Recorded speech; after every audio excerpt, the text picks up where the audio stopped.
This discussion we are continuing with is a discussion about the importance of marriage vows.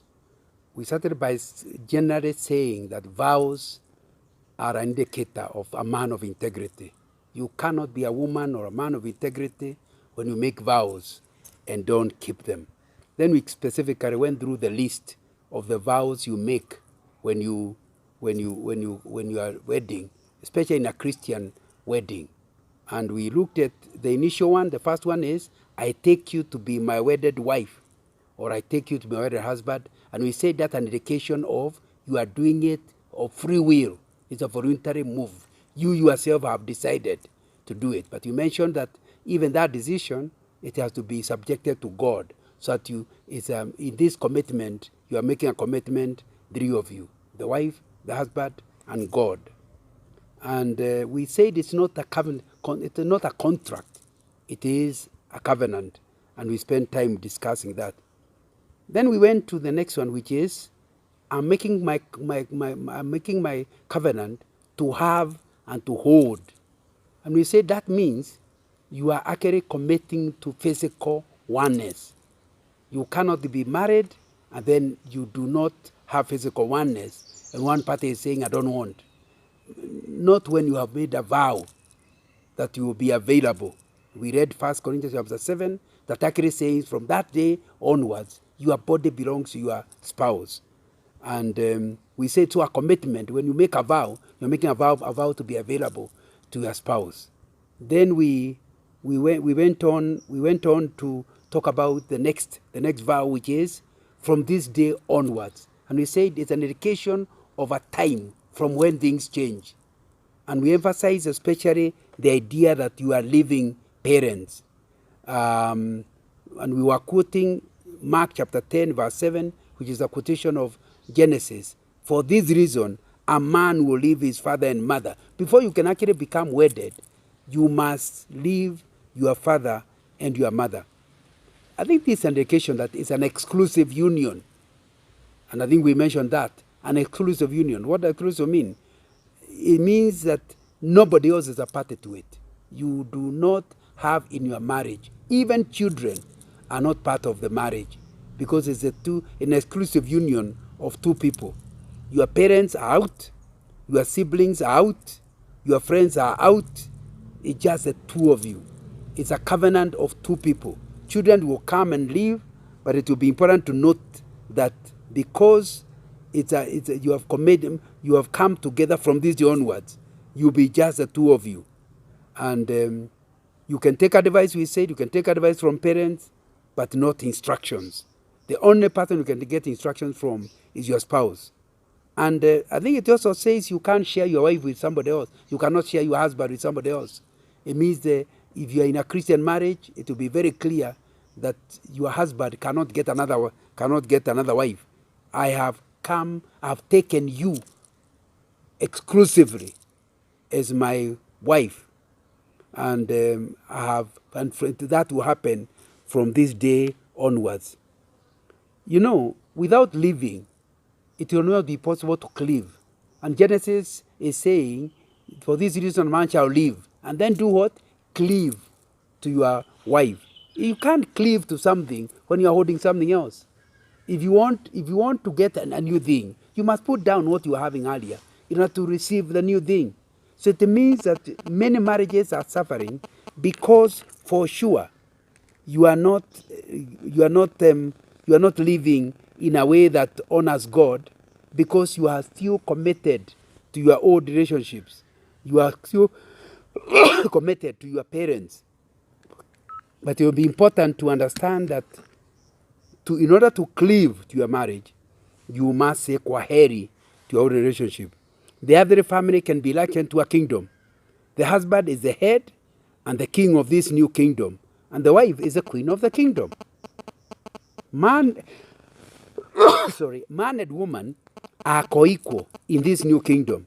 Just as a kingdom can have only one king and one queen, the family must have one king, must have one king and one queen. So it's important for the husband to leave his earlier kingdom, which was led by the father, and cleave to the new kingdom, which includes the wife.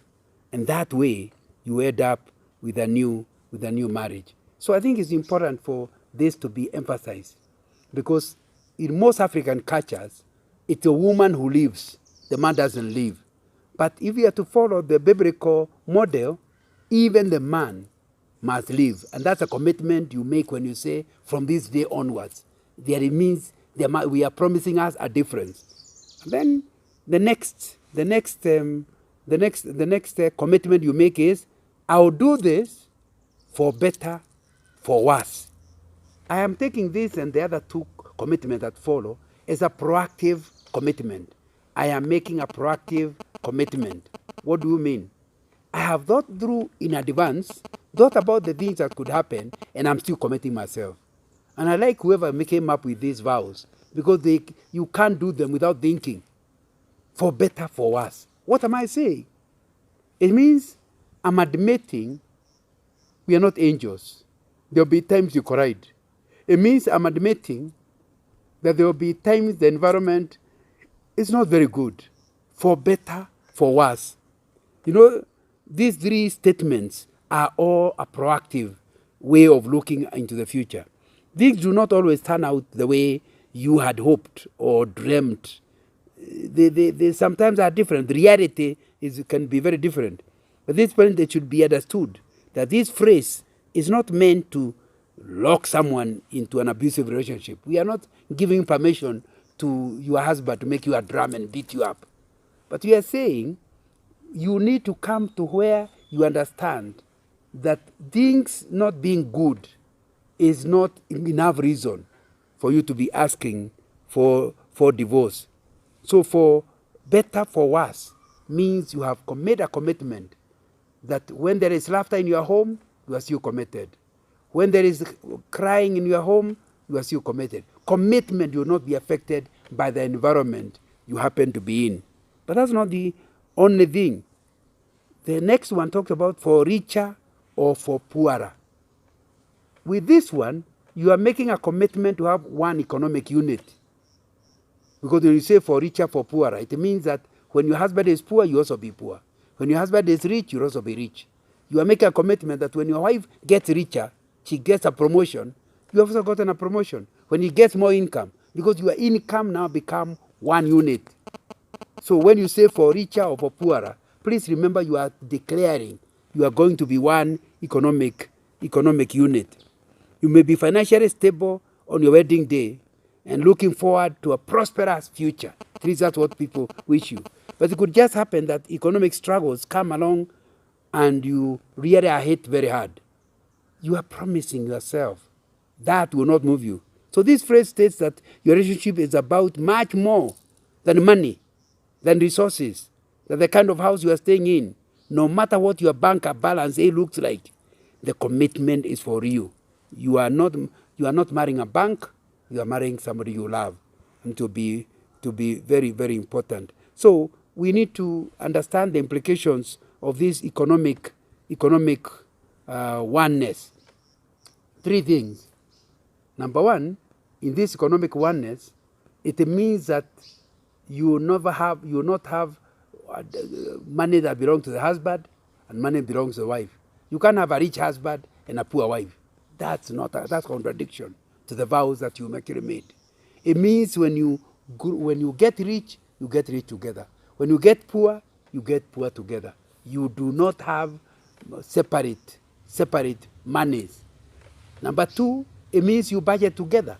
Because the one is budgeting one side, the other one budgeting. The other one can be living in riches, the other one is living in poverty. You have to budget together. Agree what are the things you will use your money for. Agree how you will make money and how you will use the money.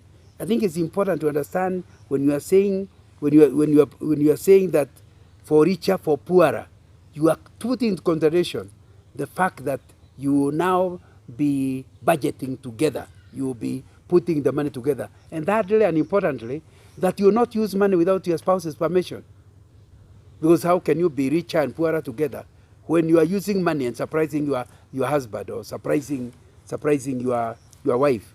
It will be important that you understand clearly that you have committed to living this thing together, working out together for richer, for poorer. So you are committing yourself to budget together. You're also making commitment that you will not use money without the other person's permission. You know, a lot of husbands would want their husbands surrender their money to them. That's not what you are committing. Remember, you as a husband also committed. It meant you committed that your wife could sometimes need money. She will not need to beg you, because you agree together. It's not one giving the other. You know, sometimes I get very surprised when you hear of husbands saying, you know, I lent my wife money, she has not paid back. You are not separate people. You are one unit. So you cannot be lending money. You need to be agreeing. This is how we want to use money. If your wife needs to buy a dress, she doesn't borrow money from you. It is a common pool that you buy the dress. If you want to buy some land somewhere, some plot somewhere, again, it's something you agree on.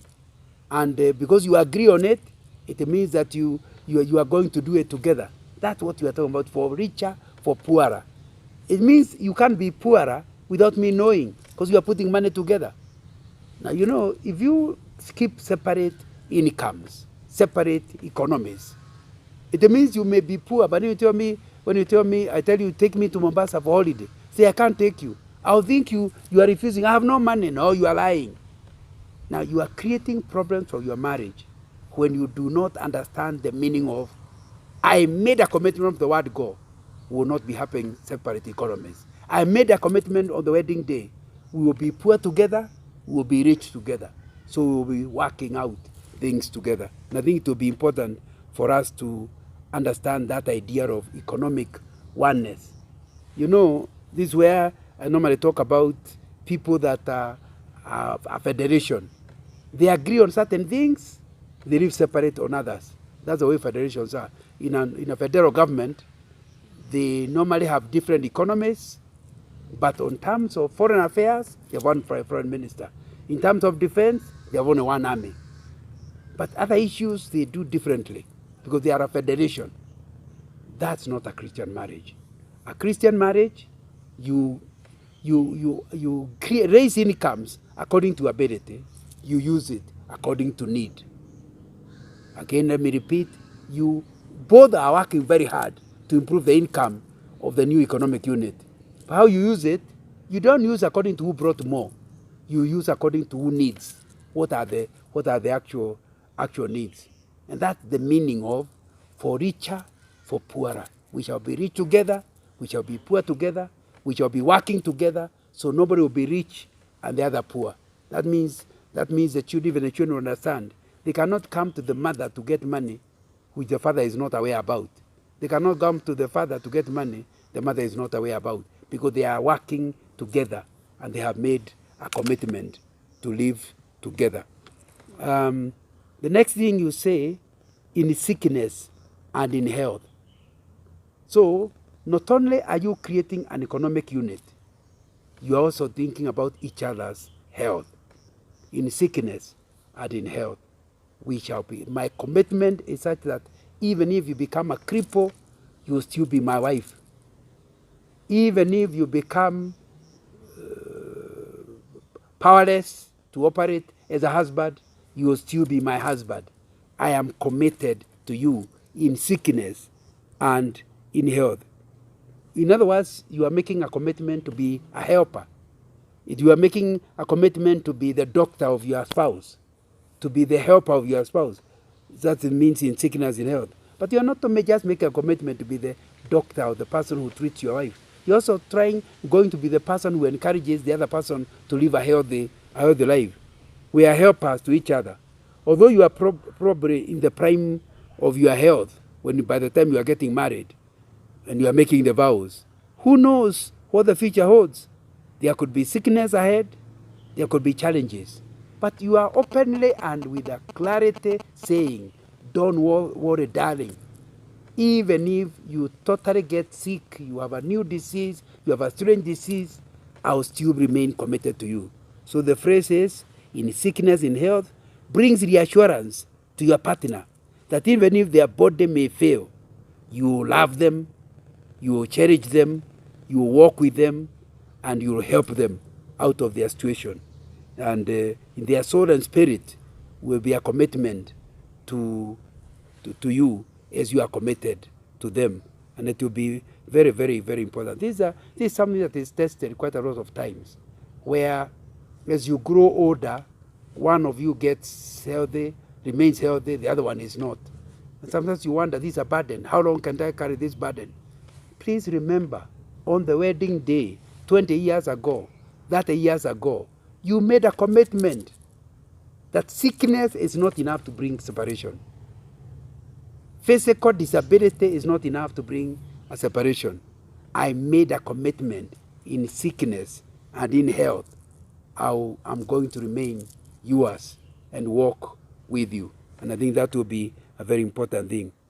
Then, after giving those three scenarios to which you make a commitment, you finally say, to love and to cherish. In other words, don't worry. I am making a commitment to love you and to cherish you. You know, love is a verb. Means that when you say I love you, it means I'll do certain things for your good. Not for my good, but for your good. A lot of people misuse the word love. When you lust, that's not love. When you want somebody to do something, that's not love. Love is when you do something for others. Love is not a noun, it's a verb. When you talk about God's love, we say, for God so loved the world. What happened? He gave his only beloved begotten son. When you love, you give. And so that's the commitment you are making on the wedding day, that I will be a giver. I will not be asking how much have I been given. I myself will be a giver permanently, always giving, to love and to cherish. To cherish means to protect and care for someone. Cherish means to value the person, to be devoted to them, and to hold them dear and adore them. And I think that will be something that we have to talk about. You know, in Mark chapter 10, verse 8, the word of God says, and the two will become one flesh. So they are no longer two, but one. You know, I think it's important to understand this idea of to love and to cherish can be challenged by people pulling different directions. People without a common vision and mission will have difficulty in their communication. So on the wedding day, when you promise to love and to cherish, it means I'm committing myself to go your way, to go your direction. In other words, during the courtship period, you should have looked at each other's vision and mission statement and said, yes, these two missions I will assist you go to yours and assist me to go to mine, so we will go to that direction where we go together. And it's important to ask yourself, do you actually have a common destiny? Because if you don't have a common destiny, it will be very difficult for you to really claim. So, what do you commit yourself in the vow when you vow to love and to cherish? You are committing yourself to be a friend. I've written a book on friendship, and it's important to understand when you say somebody is a friend, it means you desire their good and you are committed to their good. That's really what you are committing yourself to. I know the Bible seems clear as saying, husbands, love your wives. But it means that whether it's a wife or a husband, in this vow, you are making a commitment to remain in love. And love is not a feeling. There will be times when you don't feel anything about your husband or about your love. But when you remember the vows you made, you still force yourself to do good to the other person. Force yourself to speak well of the other person. You cannot say you are in love and start spoiling the other person's name, defaming them. You can't say you are in love and start demanding without you doing something for the other person. Love, like we have just seen, is giving. And it will be important that you yourself are involved in this giving. But then the next thing you are saying is not just to love and to cherish. I promise you something else. What? Forsaking all others. And I think we talked about that a little earlier. Forsaking all others. It means that you live your life with the person. Whenever you are away from the person, they'll be clear where you are. You have forsaken all other relationships in order to commit to this one, forsaking all others. And I think that's a very good thing to promise on the wedding day. Because the wife knows, the husband knows, you have had all kinds of relationships in the past, including your parents' one, like we saw earlier. Forsaking all others means I am now committing myself to stick with this one, and I'm committing myself to go on with this one, and I'll say no to it. So what relationship are you actually thinking about? And what kind of relationship will, you know, it could be your job, a career that is taking you away from your family so completely. You are so sold to your career, you cannot be available to your family. And then you need to ask yourself, should I be in this, given the vows I made on the wedding day? Should I remain in a job that takes me away from my spouse? Or is there anything we can do so that my spouse can join me? Because, like I've told people elsewhere, marriage is physical. Marriage is not something spiritual. In fact, the Bible says, in heaven there will be no marriage. We shall be like angels. So you can't claim to be obeying the vows of your marriage, and you're not forsaking some jobs. There are jobs you will forsake because they are taking you away from your marriage. It means that the moment you agree to marry, it will affect your career, because there are things you cannot do. There are careers you can't take because it will take you away from this relationship. And it will be important to ask yourself, are these things that you are ready for before you say, I want to be married, forsaking all others. It may be people, it may be jobs, it's anything that can take you away. Earlier we said one of the people you must drop very quickly is anybody who does not admire your wife, anybody who doesn't admire your husband. Because when you keep in their company, they will keep criticizing you, the one you love. And you cannot enjoy that. Somebody says, you better be near the one you love, because the risk is you love the one who is near. What does that mean? If you keep too often away from your wife, within no time, you will see another woman somewhere who is even looking better than your wife. Let me repeat. You better be near the one you love. Otherwise, you take the risk of loving the one who is near. I think there are several implications of that. It means you have to be very careful with relationship. I think there's something they call platonic love. So we have nothing. It's just we're just working it. If you're spending inordinate time with a person of the opposite sex, and although there is no sex involved, there's no adultery involved, I said earlier, you are risking emotional infidelity, where what your wife is supposed to give, you are getting from another woman. And it will be important for you to understand the implication of you better be near the one you love, otherwise you love the one who is near, means you must watch out for who is getting close to you. And then number two is, how much time are you spending together with your wife? Because you can be in the same house, but you don't date each other. You don't stop everything. All you talk is business. Where are we going to take the children to school? Or what are we going to do? When are we buying the plot? Can't you go back to the way you started, when you just meet and talk sweet nothings? That's what friendship is all about. You are just friends. There isn't anything. You are not doing business. You are not business partners. You are simply friends.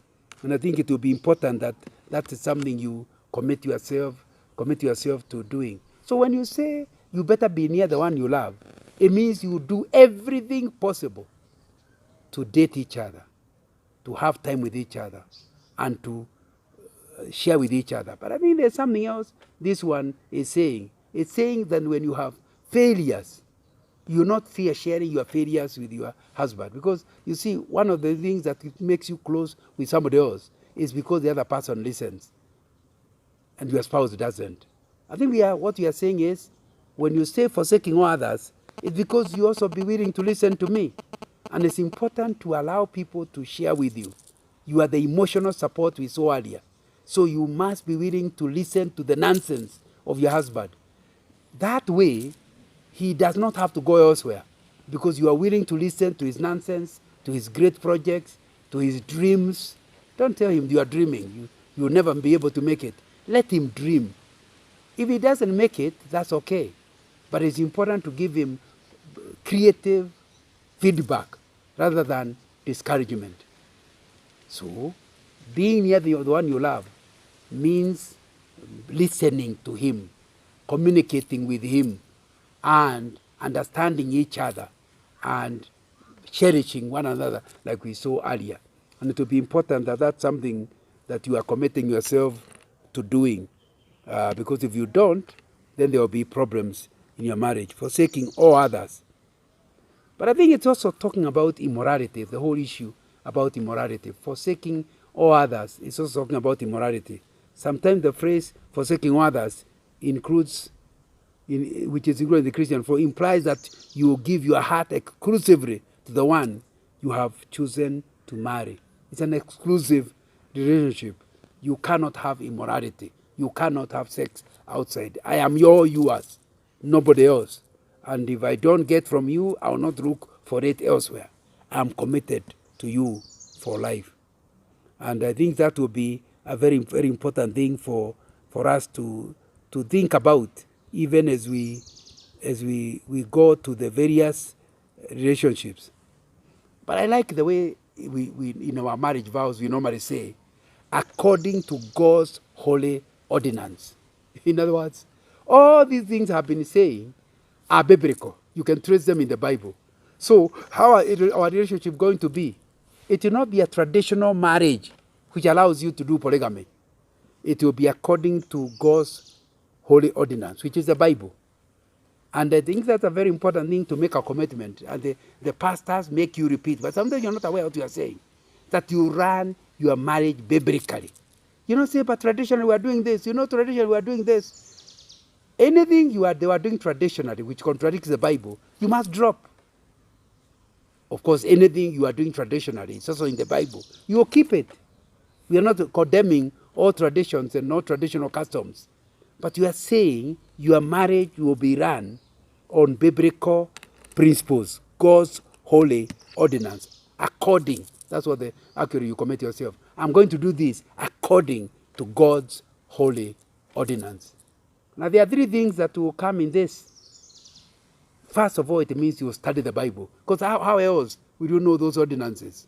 How will you know what God has said? It means you are committing yourself to study the Bible together and to pray together. Somebody said, and I agree with them, the family that prays together stays together. It means the family altar. When the children, before the children come, when the children are there, after the children leave, praying together and studying the Word of God together, so that you know, both of you, what this ordinance is all about. It's a commitment you are making on the wedding day, studying the scriptures together. But I think the other thing you are talking about is, by calling them holy ordinances, you are committing yourself to a life of holiness. You may be a person who is not immoral, but you are corrupt. You are stealing money and bringing it to your wife. Your wife needs to remind you, our marriage is run on God's holy ordinance, which do not allow corruption. Bribery is condemned in the scriptures, both new and old. It means that you have made a commitment to run your life, not just your marriage, but your life, according to holy ordinance. And so it will be important that both of you will be are committing yourself to going to church, not just reading the Bible together, but going to church where we start each other up to good work. That's Hebrews chapter 10, verse 24 and 25. He's saying, hey, don't forget, you are living Christian life as a couple, yes, but don't forget to go together where you can pray together with others. We call it church, we call it fellowship, we call it Bible study group. The two of you have to commit each other, to commit yourself as a couple to going. And so the husband will be reminded by the wife will be reminded by all the days of your life. You will be part and parcel of God's church. That's what you are committing yourself in committing to this one. You are committing yourself to praying on your own. You are committing yourself to studying the Word of God on your own. But you're also committing yourself to follow God's holy ordinance by being a part of the church. Thank you very much.